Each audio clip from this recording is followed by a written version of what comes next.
ঘুম ভাঙতেই মহিন দেখলো এক অনন্য সুন্দরী নারী তার সামনে দাঁড়িয়ে। হাসি মুখে সে নিজের পরিচয় দিল, আমার নাম নীল। এরপর থেকে নীল মহিনের ছায়ার পরিণত হলো। সারাক্ষণ তার চারপাশে গুড়গুড় করতে লাগলো। অন্য কেউ নীলকে দেখতে পেত না, শুধু মহিনই দেখতে পেত তাকে। তাই নীল একা ছিল না, কিন্তু নীলের জন্য মহিনের এক দুঃস্বপ্ন পরিণত হলো।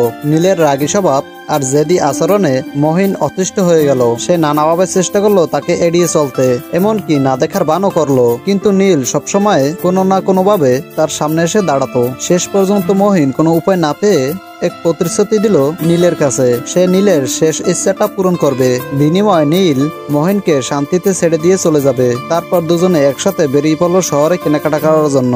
তারপর নীল পরলো এক আকর্ষণীয় উঁচুকাটা পোশাক, টনসিন ডিজাইনের, যা তার রূপকে আরো উজ্জ্বল করে তুললো। তো বন্ধুরা, আজকের মতো এ পর্যন্তই। তো এই এক্সপ্লেনের পরবর্তী পার্ট কে চাও, লাইক দিয়ে কমেন্টে জানাও।